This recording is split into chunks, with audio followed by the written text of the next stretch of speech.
I know, the idea of organs falling out of you is kind of scary, and it's a bummer that if you have hypermobile Ehlers-Danlos syndrome, you're just a little bit more vulnerable to pelvic organ prolapse than, say, if you didn't have a connective tissue disorder. Let me be clear, if you have a pelvic organ prolapse, that doesn't necessarily mean that your bladder or your uterus just fall out of your vagina and land on the floor. It means that the pelvic organs start to descend into the vaginal vault, so then you get like a little bulge that might come out of your vaginal opening. In my opinion, one of the simplest ways to set yourself up for success for decreasing the likelihood of developing a pelvic organ prolapse is to become very aware and very mindful of your breath.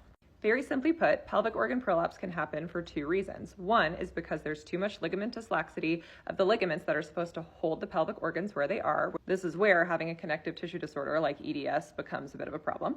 This is where having a connective tissue disorder like hypermobile EDS becomes a risk factor. But another reason that pelvic organ prolapse happens is because of too much excess downward pressure onto the pelvis. And as a pelvic floor physical therapist, the majority of my patients with prolapse have that issue more so because of functional issues with pressure management and not because their ligaments are too loose.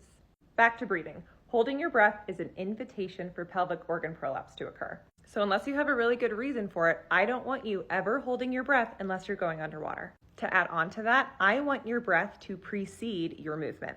A lot of us will hold our breath when we move, or we'll start to move and then try to catch up with our movement with a breath. Imagine any movement like it's a surfer on a surfboard, and your breath is the wave. A surfer can't go unless the wave gets there first.